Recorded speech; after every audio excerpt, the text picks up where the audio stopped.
I found out my wife was lying to me because of a notification that wasn't meant for my phone.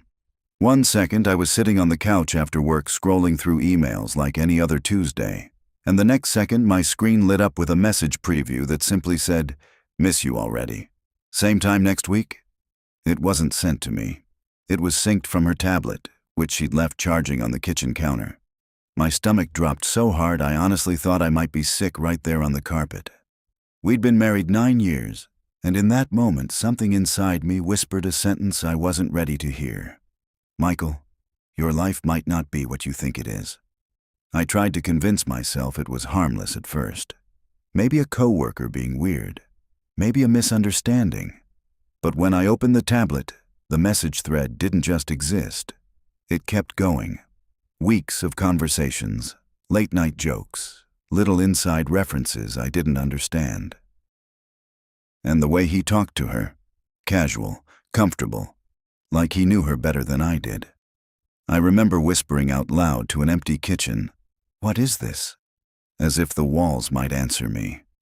My wife, Emily, had always been protective of her phone lately, always turning it face down when I walked into a room. Suddenly, every strange moment from the past 2 months started replaying in my head like a film I'd missed the first time around. So I waited until she got home that night and tried to act normal. But normal felt impossible when my chest felt like it was full of broken glass. She walked in smiling, kissed my cheek, and asked how my day was. I looked straight at her and said quietly, "Emily, who's Daniel?" The smile vanished so fast it almost scared me. She blinked once, twice, and then laughed in this forced little way and said, "Michael, what are you talking about?" That laugh made something inside me snap, because innocent people don't laugh like that when you say a stranger's name. The lies started spilling out immediately. First, he was just someone from work. Then he was a project partner. Then somehow it turned into me being paranoid. She crossed her arms and said, "You're seriously invading my privacy now?" Like I was the one who'd done something wrong. I remember feeling this strange mixture of anger and humiliation because the woman I trusted most in the world was standing in front of me, acting like I was crazy for noticing another man texting her late at night. When I told her I'd seen the messages, her entire tone changed, colder, sharper, like she'd flipped a switch. "You shouldn't have been looking through my things," she said. But the moment that really shattered me happened about 10 minutes later when she slipped up. Because in the middle of defending herself, Emily said something she probably didn't even realize. She said, "It's not like Sarah thinks it's a big deal. And Sarah is my sister."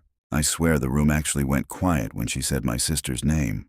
For a second I thought I misheard her, like maybe my brain was trying to protect me from what she'd just admitted. But she didn't correct herself. She didn't panic. She just stood there staring at me, lips pressed tight, like she realized she'd revealed something she couldn't take back. I remember asking slowly, my voice barely above a whisper, "What do you mean Sarah knows?" And the look on Emily's face. It wasn't guilt. It was irritation. Like I'd just uncovered an inconvenience. She ran a hand through her hair and sighed dramatically, the same way she does when she thinks I'm being difficult about something small. "Michael, you're blowing this way out of proportion," she said, pacing toward the kitchen like the conversation bored her. I followed her because I could feel my hands starting to shake. "Out of proportion?" I repeated. "You've been texting another man behind my back, and my sister apparently knows about it." She rolled her eyes and opened the fridge like we were arguing about groceries. "Daniel is just someone who understands me," she said casually. "Sarah said I deserved someone to talk to." That sentence felt like getting punched in the chest. "Sarah told you that?" I asked, trying to keep my voice steady even though my head was spinning. My sister and I had always been close. Growing up, she was the one who defended me, the one who told Emily on our wedding day that I was the most loyal man alive. And now Emily was standing in our kitchen telling me my own sister had been encouraging her to confide in another guy. I said quietly, "So how long has she known?" Emily hesitated just a fraction of a second before answering, and that tiny pause told me everything. "A few months," she said. "A few months." Suddenly, every family dinner from the past year felt fake in my memory. Sarah sitting across from me smiling while passing the potatoes. Sarah asking Emily how work was going. Sarah hugging me goodbye like nothing in the world was wrong. And all that time she apparently knew my wife was building some secret emotional connection with another man. I felt my face burning with humiliation because the betrayal suddenly felt twice as big. I wasn't just the clueless husband anymore. I was the idiot everyone else seemed to know about. "Give me his full name," I said finally. Emily immediately stiffened. "Why?" she asked defensively. "Because if he's just some innocent coworker," I replied, staring straight at her, "then you won't mind me talking to him." She laughed again, but this time the laugh sounded thin and nervous. "Michael, you're being ridiculous. Daniel doesn't need to be dragged into our marriage problems." That sentence made my stomach twist because she'd just admitted something without realizing it. I leaned forward against the counter and said quietly, "Our marriage problems? You mean the ones that started when you began texting another man?" Her eyes hardened instantly. "You know what?" she snapped.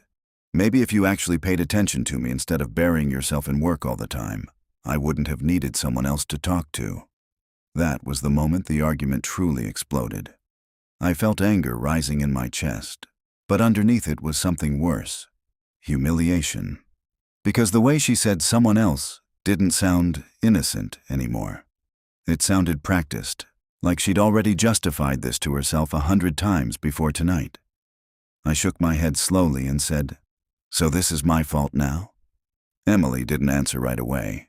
Instead, she reached for her phone on the counter. And when the screen lit up, another message notification appeared at the top.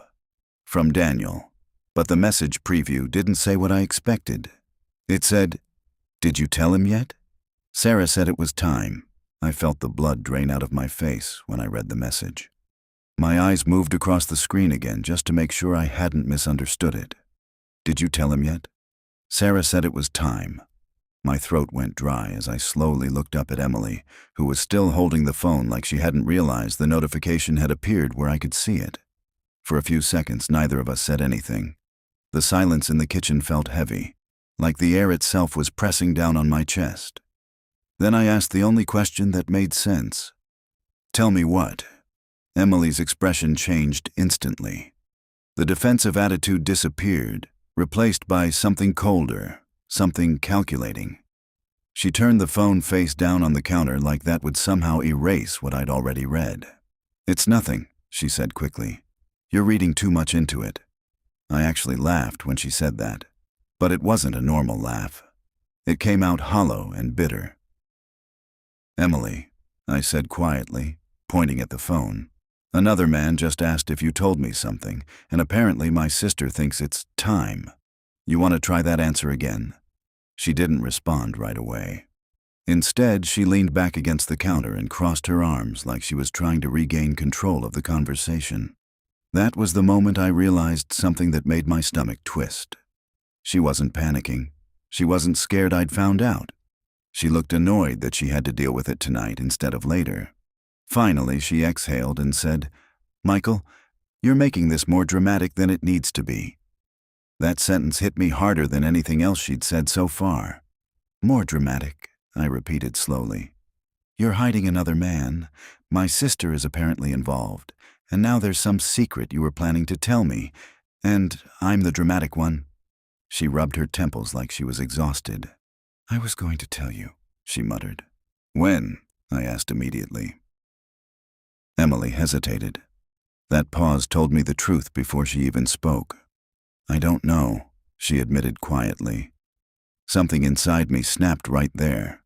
I stepped closer and said, "Then start talking now." For a moment she just stared at the floor, and I could see the gears turning in her head like she was deciding how much damage control she needed to do. Then she looked up at me and said the sentence that made my heart stop.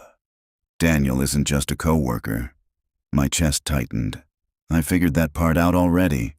She shook her head slowly. "No," she said. "You didn't." I frowned. What does that mean? Emily hesitated again, and when she finally spoke, her voice dropped almost to a whisper. Daniel used to date Sarah. That revelation confused me more than anything else that night. My sister had dated plenty of guys before she got married, but why would that matter now? Why would that involve my wife? I stared at Emily, trying to connect the pieces that still didn't make sense. "Okay," I said slowly. "So my sister's ex-boyfriend is texting my wife behind my back. That somehow makes this better?" Emily shook her head again. Her next words came out slowly, carefully, like she'd been rehearsing them. "You don't understand, Michael. Sarah didn't just introduce us." My stomach twisted as a terrible feeling began forming in my chest. "What do you mean?" I asked. Emily looked straight at me. "Sarah told Daniel about you." The room suddenly felt colder. "What exactly did she tell him?" I asked quietly. Emily swallowed before answering. "She told him," she paused, "that our marriage was already over." I felt like the ground had disappeared under my feet. "Over?" I repeated. "Since when?" Emily didn't answer right away. Instead, she picked up her phone again, unlocked it, and slowly turned the screen toward me. "Since the night you fell asleep on the couch 3 months ago," she said. On the screen was a photo of me, asleep, taken inside my own house. But that wasn't the part that made my heart start pounding. Standing in the background of the picture was Daniel. I stared at the phone for what felt like minutes, but it was probably only a few seconds. My brain kept trying to reject what I was seeing, like if I looked away and back again, the image would change into something harmless. But it didn't. There I was on the couch in our living room, shoes still on, head tilted to the side the way it always falls when I'm exhausted after work. The lamp behind me was on. The coffee table was exactly where it always sat. It was my house, my couch, my living room. And standing behind me in the background of the photo was a man I had never seen before in my life. He wasn't blurry. He wasn't outside the window. He was inside the room, standing there casually, half smiling at the camera like he belonged there. My chest tightened as I slowly looked up from the phone to Emily. "You brought him into our house?" I asked quietly. Emily didn't answer right away, which somehow made it worse. "Answer me," I said, my voice rising. "Yes," she finally admitted. The word landed like a hammer. I took a step back, suddenly feeling like the room itself had become unfamiliar. "While I was sleeping?" I asked. My voice sounded strange even to me, hollow and distant. Emily sighed like the question was exhausting. "Michael, it wasn't like that," she said quickly. "You were asleep and we were just talking." "Talking," I repeated. My hands started shaking again. "You invited a man I've never met into my home while I was asleep on the couch, and you expect me to believe you were just talking?"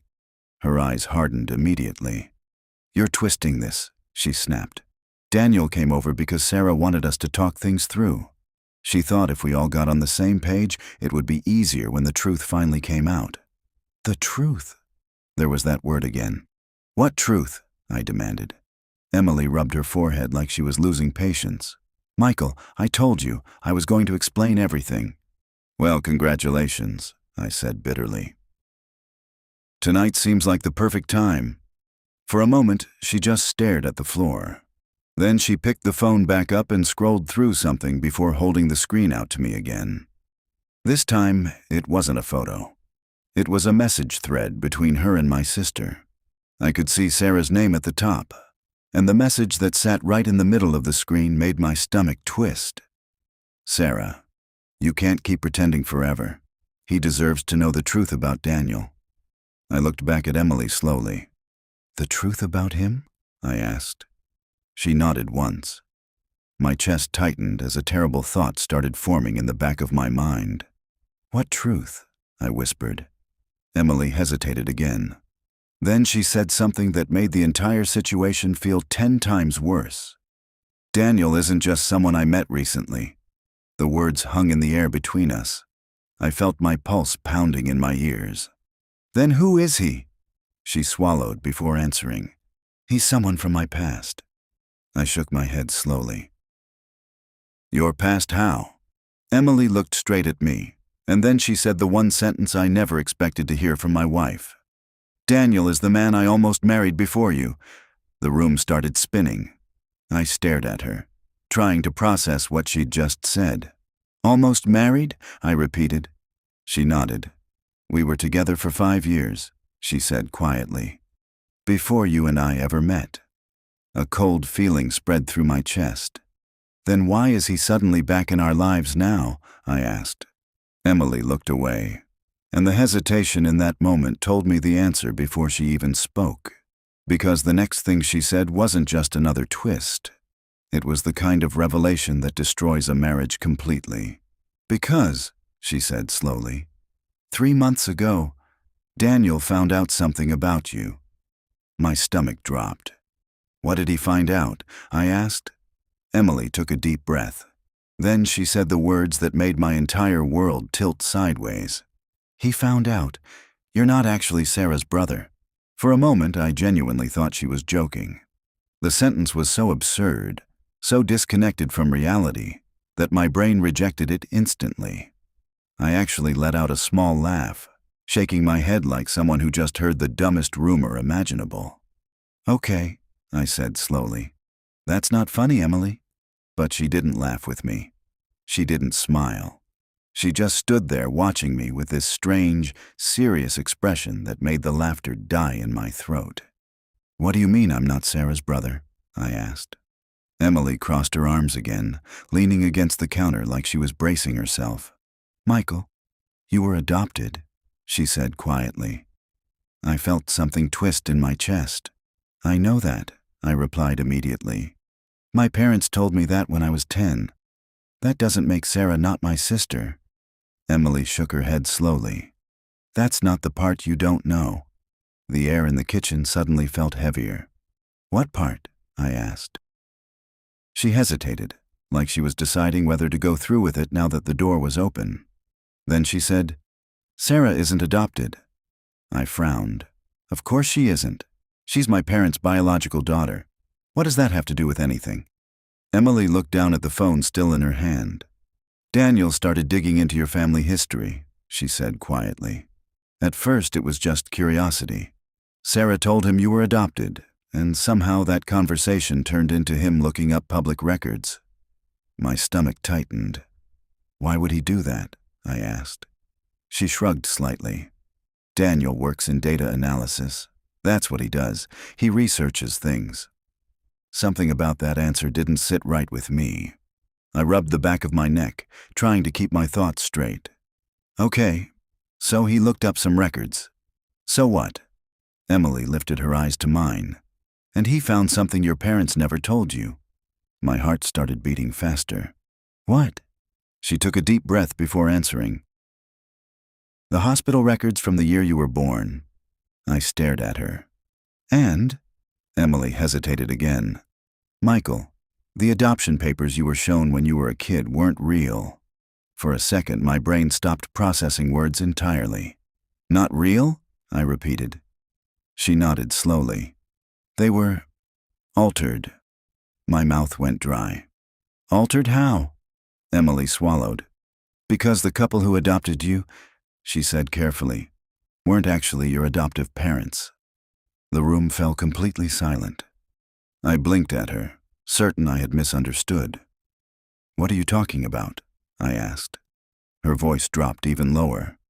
The records Daniel found show that you were born in the same hospital as Sarah. My stomach dropped. That doesn't mean anything, I said quickly. Lots of people are born in the same hospital. Emily shook her head. Yes, she said softly, but not usually on the same day. The words hit me like a truck. I felt my chest tighten.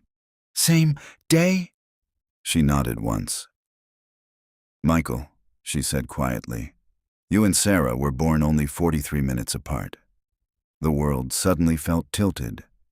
I stared at her, trying to process what she was implying.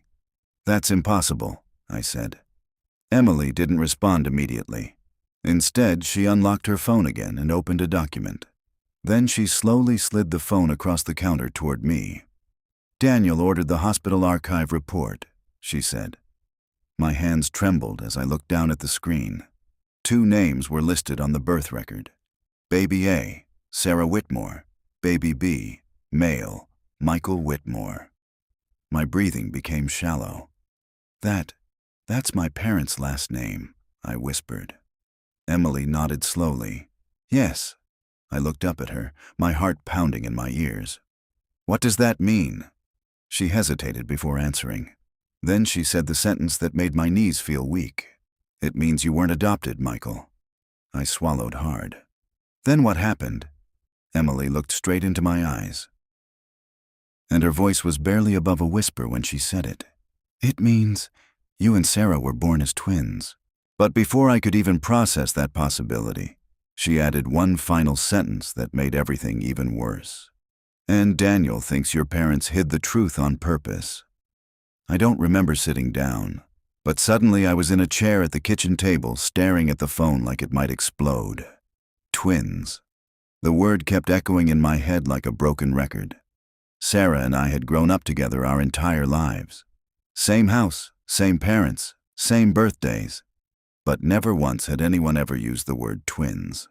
Not my parents, not our relatives, not a single family story. It was always just, Michael was adopted when he was a baby. That had been the official explanation for as long as I could remember. This is insane, I muttered, rubbing my temples. This has to be wrong. Emily didn't argue with me. She just leaned against the counter watching me carefully. That's exactly what I said when Daniel first showed Sarah the records, she replied quietly. My head snapped up. Wait, I said slowly. He showed Sarah first? Emily nodded. About 3 months ago. The same timeline again. 3 months. Everything kept circling back to that point. And she believed him? I asked. Emily hesitated. At first she didn't, she admitted. But Daniel kept digging. More hospital records, old insurance files, even archived birth certificates. The deeper he looked, the stranger things got. I felt a cold knot forming in my stomach. What kind of strange things? Emily picked up the phone again and opened another document. For starters, she said, turning the screen toward me, the adoption agency listed on your paperwork never existed. I blinked. What? It's not registered anywhere, she continued. No business records, no government filings, nothing. That's impossible, I said immediately. My parents had lawyers, there's paperwork, I've seen it. Emily nodded slowly. Yes. But according to Daniel, the paperwork was filed almost 6 months after you were already living in the house.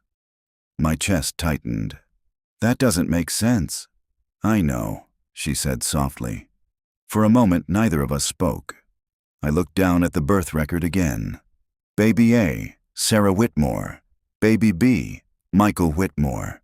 The same last name, the same hospital, born less than an hour apart. Why would my parents lie about something like that? I asked quietly. Emily didn't answer immediately. Instead, she scrolled further down the report. Because, she said slowly, there's another part of the record Daniel found. My stomach sank. What part? She turned the phone toward me again, and this time my heart started pounding the moment I read the heading. Complication report, infant B. My throat tightened. What does that mean? Emily swallowed. It means something happened right after you were born. The room felt like it was closing in around me. What happened? I asked. Emily hesitated again, clearly uncomfortable now. According to the hospital notes, there was a disagreement between 2 doctors about whether infant B would survive. A chill ran down my spine. Survive what? She looked down at the phone. Michael, the report says you stopped breathing shortly after birth. The words hit me like ice water. I stared at her. Stopped breathing? She nodded. For almost 4 minutes. My hands went numb. And that's not the strangest part, she added quietly. I swallowed hard. What could possibly be stranger than that? Emily lifted the phone one more time and pointed to the final line in the report. I leaned closer to read it. and the sentence sitting there made my entire body go cold. Infant B initially recorded as deceased before spontaneous recovery occurred. I slowly looked back up at Emily. "You're telling me the hospital thought I died?" She nodded once. "Yes." My mind raced, trying to make sense of it. But what does that have to do with my parents lying about the adoption? Emily's face tightened slightly. "Because Daniel thinks that's the moment everything changed."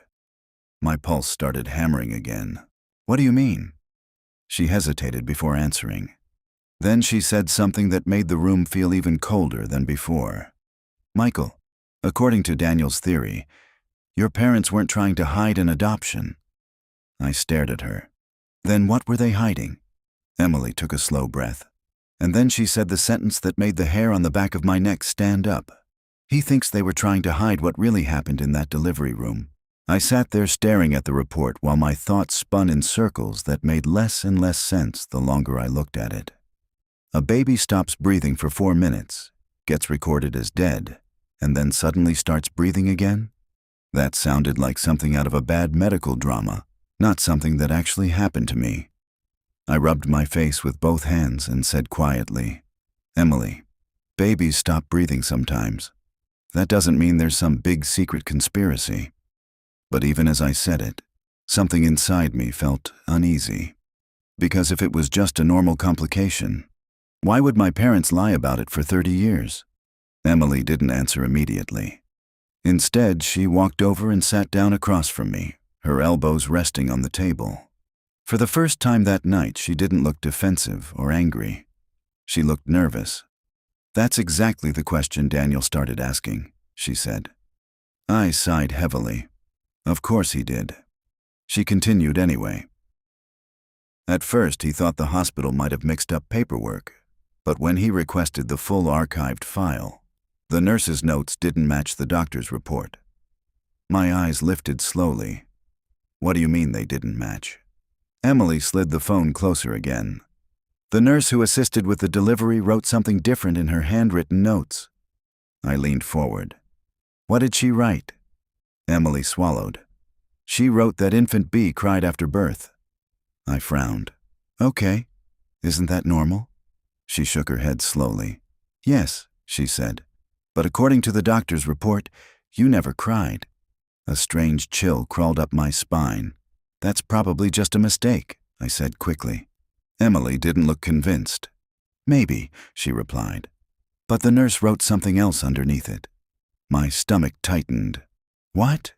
Emily tapped the screen again. "Look at the timestamp." I looked closer. The nurse's note was logged at 2:14 a.m. The doctor's report declaring infant B deceased was logged at 2:18 a.m. My chest tightened slightly. "That's 4 minutes later," I said.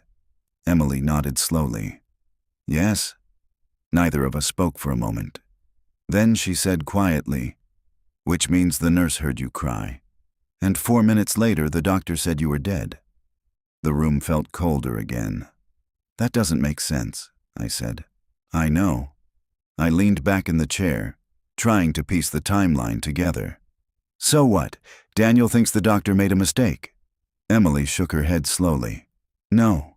My stomach dropped slightly. "What then?" She hesitated. "Daniel thinks something happened in those 4 minutes." I stared at her. "Like what?" Emily looked uncomfortable now. "I don't know," she admitted.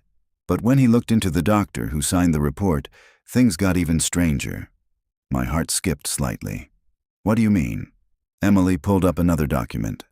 "The doctor who signed your death report resigned 2 months later." I frowned. "Doctors change jobs all the time." She nodded slightly. "Yes, but not usually after being investigated." My chest tightened again. "Investigated for what?" Emily exhaled slowly. "Medical malpractice." A quiet silence filled the kitchen again. "Did it have anything to do with me?" I asked. Emily hesitated. Then she nodded once. "Daniel thinks it might have." I rubbed my temples again, overwhelmed by the flood of information. "This still doesn't explain why my parents would pretend I was adopted." Emily looked at me carefully. "No, she said softly. It doesn't. Another long silence stretched across the room. Then I asked the question that had been bothering me the most since this conversation started. Why would Daniel care so much about this? Emily didn't answer right away. Instead, she stared at the phone for a few seconds before speaking. Because this isn't the first time he's seen something like this. My stomach twisted. What do you mean? Emily slowly turned the screen toward me again. On it was a list of hospital cases. Dates, names, medical incident reports. At the top of the list was the same doctor who signed my death report. But what made my heart start pounding was the pattern beside his name. 5 different newborns, 5 different years, all marked with the same phrase. Temporary death declaration, reversed. I looked up at Emily slowly. You're telling me 5 babies were declared dead, and then suddenly came back? She nodded. Yes. A chill ran down my spine. That can't be normal. No, she said quietly. It isn't. I stared at the list again, my pulse racing. Then something hit me. Wait, I said slowly. If Daniel found all this, why didn't Sarah tell me herself? Emily hesitated. Then she gave an answer that made my chest tighten. Because Sarah didn't want you to find out like this. My eyebrows furrowed. Like what? Emily looked at me carefully. Like someone who might not actually be the same person who was born that night. My stomach dropped. What does that even mean? She opened one final document. And the line at the top made my heart start pounding harder than ever.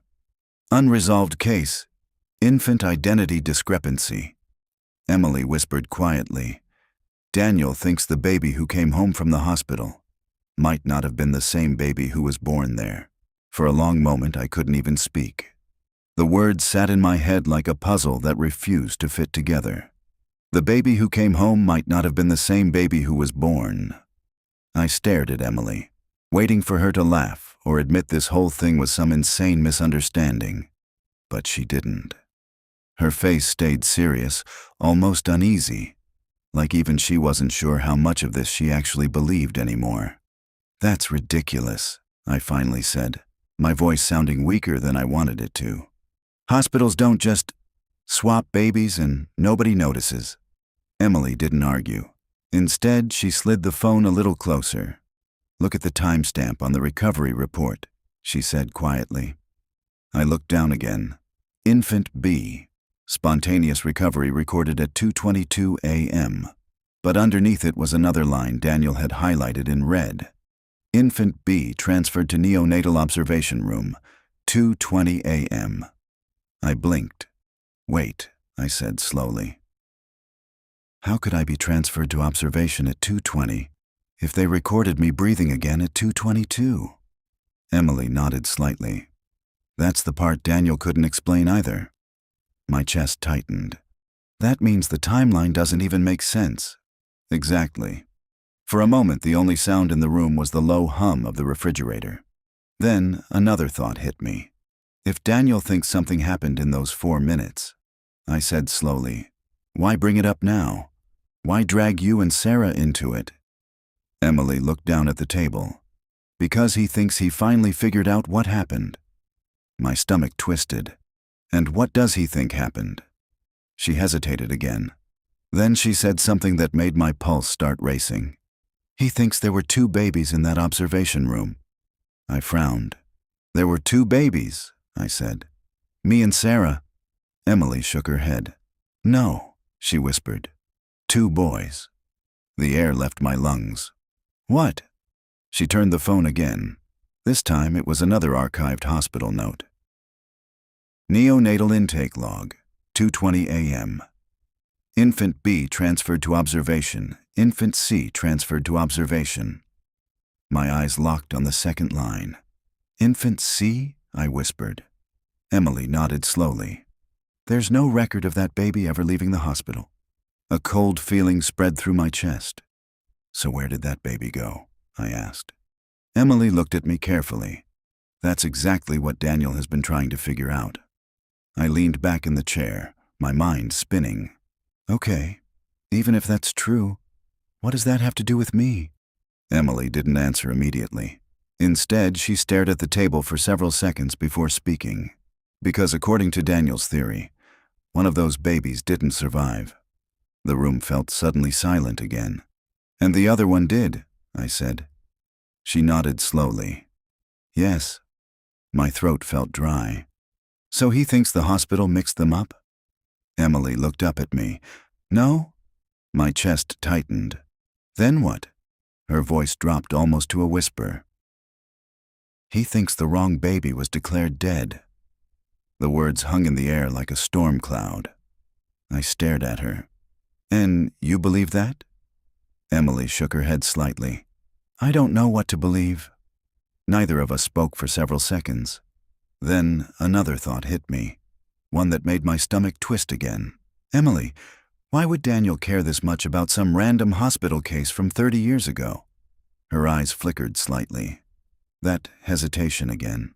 What? I asked quietly. She swallowed. Because he wasn't just researching your birth records. My heart started pounding. What else was he researching? Emily looked at the phone one last time. Then she slowly turned the screen toward me again. At the top of the document was a DNA comparison report. 2 names were listed. Michael Whitmore, Daniel Carter. My chest tightened. What is this? I asked. Emily's voice was barely above a whisper. It's the reason Daniel started digging in the first place. I stared at the screen, then back at her. What reason? She hesitated, then said the sentence that made the entire story twist in a direction I never could have imagined. Because Daniel took a DNA test 3 months ago. She paused. And it showed he might be your brother.